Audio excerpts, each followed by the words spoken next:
Assalamualaikum warahmatullahi wabarakatuh. Perkenalkan, nama saya Bilqis Syabla Rosyada dari kelas 31A, nomor absen 9. Di sini saya akan melakukan praktikum mengenai penguat kelas C tertala. Yang pertama, saya akan memperlihatkan rangkaiannya terlebih dahulu. Jadi rangkaian penguat kelas C tertala itu seperti ini. Jadi di sini ada VCC, ada LC, ada diode, ada di sini ada V-in, ada V-out. Ini ada ground. Bisa dilihat. Lalu kita menuju ke langkah yang pertama. Hitunglah terlebih dahulu frekuensi resonansi penguat dengan menggunakan rumus dengan nilai L sama dengan 2,5 mH dan C sama dengan 0,01 mikrofarad. Jadi, frekuensi resonansi itu rumusnya 1/2pi akar LC lalu sama dengan 1/2pi akar 2,5 kali 10 pangkat min 3 kali 1,10 pangkat min 8.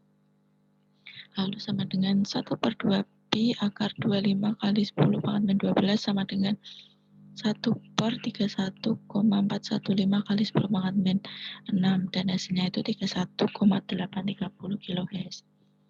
Lalu pindahkan satu daya ke posisi on dan jangan masukkan dari sinyal generator, ukurlah tegangan VCE. Kita menuju ke Proteus. Jadi rangkaiannya itu seperti ini. Lalu kita run.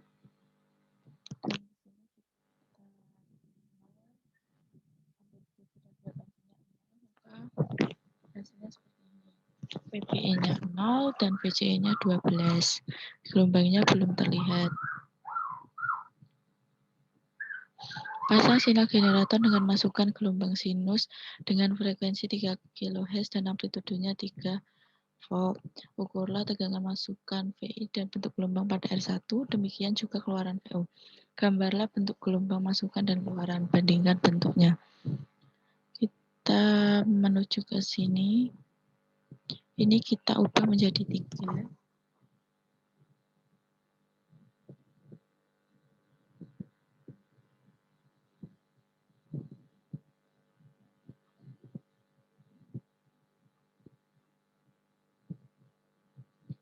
Dan frekuensinya itu 3.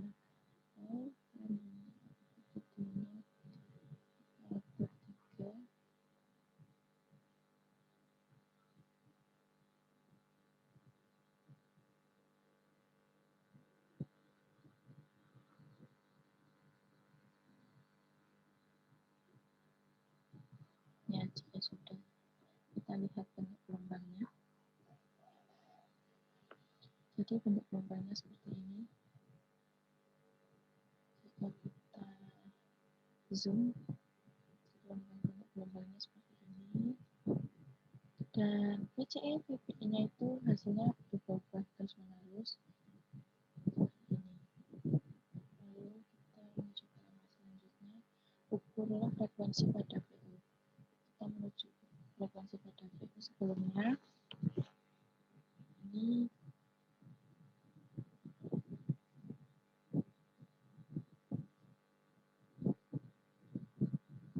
bisa kita voltmeternya ini bisa kita lepas komponennya. Jadi di sini kita tambahkan desain dengan amplitude 3 dan frekuensinya itu 3000 Hz. Lalu di sini kita tambahkan voltage, kita lihat frekuensinya. Lalu kita besarkan. Ketika frekuensi dan amplitudenya diubah menjadi 3 dan 3 kilo, maka frekuensinya itu 31,4 kHz. Seperti ini. Lalu kita menuju ke langkah selanjutnya, yaitu ubahlah bentuk gelombang masukan menjadi bentuk persegi dengan frekuensi 3 Hz. Kita ubah gelombang yang ada di sini tadi menjadi persegi. Kita klik waveform ini sampai menuju hijau di atas ini. Lalu kita lihat bentuk gelombangnya. Untuk gelombangnya seperti ini.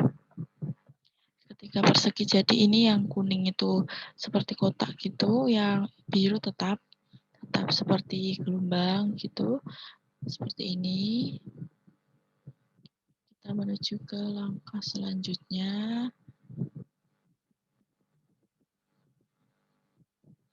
Amati bentuk gelombang pada keluaran sambil diamati tersebut, naikkan frekuensi, masukkan sampai VO mencapai maksimum ukur dan catat frekuensi masukan dan keluaran, gambarkan bentuk gelombangnya. Lalu kita menuju ke sini. Ini kita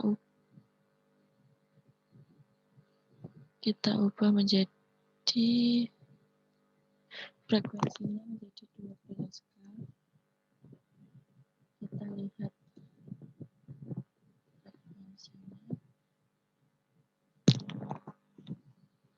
frekuensinya itu tetap 31,4 ya.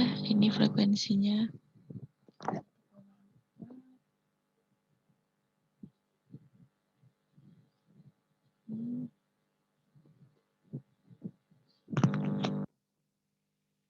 Bisa dilihat di sini frekuensinya 31,4. Ya, ini 31,4 kHz. Kita lihat langkah selanjutnya. Bandingkan frekuensi keluaran pada langkah 9 dan 11 bandingkan dengan hasil perhitungan pada langkah 6. Di sini saya salah, ini 31,4. Jadi kan tadi kita percobaan. Jadi frekuensinya tadi kan 31,4 kHz.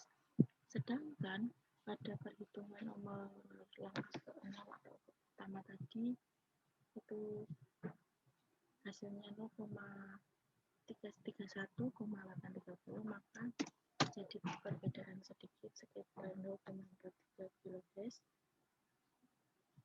Menurut saya ini perbedaannya tidak terlalu banyak, tidak terlalu signifikan. Lalu ini lepaskan L1 dan Z2, gantikan dengan resistor 1, pabrikan, masukkan gelombang singkat frekuensi 1 kHz dan amplitudenya 3 amati dan catat bentuk gelombang. Jadi ini kita hapus, kita ganti dengan resistor 1 kHz. Kita hapus juga, ganti dengan resistor 1 kHz.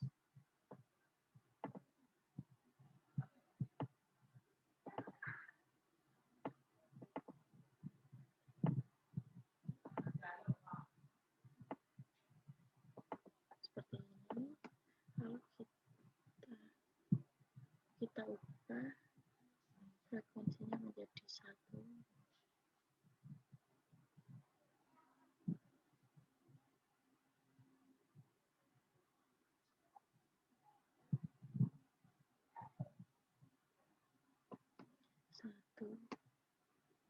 Maka gelombangnya akan seperti ini. Bentuk gelombangnya akan seperti ini. Kita lihat di sini. Lalu kita lihat VBI dan VCE-nya itu, VBI-nya ada 0,04 dan VCE-nya itu 12,04. Jika kita ubah menjadi persegi, akan seperti ini bentuk gelombangnya. Jadi, pengaruh rangkaian LC adalah agar output yang dihasilkan tidak kotak dan cacat. Jadi, rangkaian LC ini berfungsi untuk agar rangkaian itu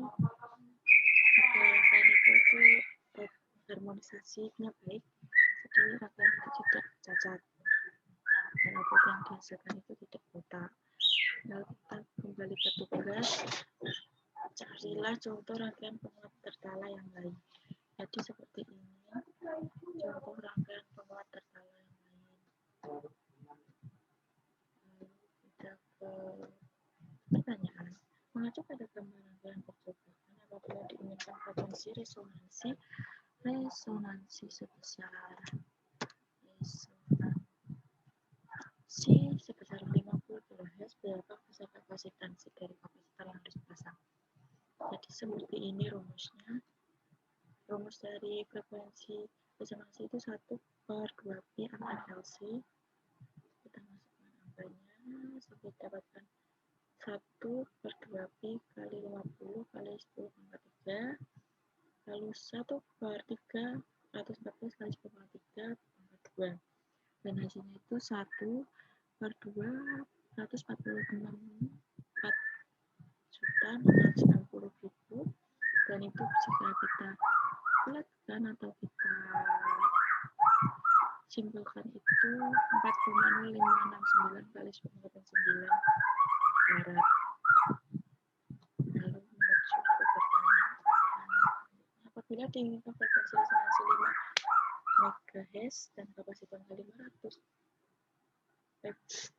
PF, berapa besarnya induktor yang harus dipasang? Jadi ini langkahnya, jadi lihat di sini.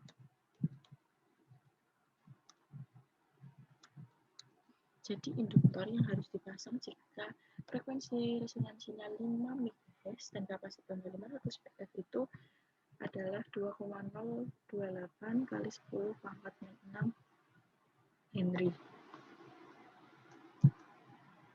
Lalu pertanyaan ketiga, gelombang berbentuk persegi dengan frekuensi 25 kHz sebenarnya terdiri dari frekuensi dasar 25 kHz dan frekuensi harmoni pertama, kedua, dan seterusnya. Berapa frekuensi harmoni pertama, kedua, dan ketiganya?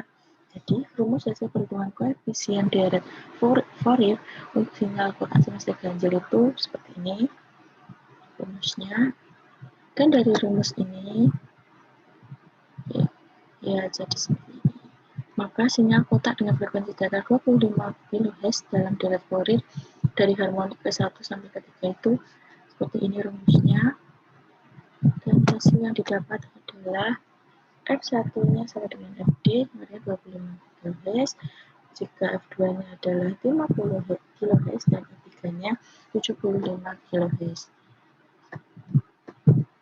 Sekian yang dapat saya sampaikan mengenai praktikum pembuatan kelas C tertalang.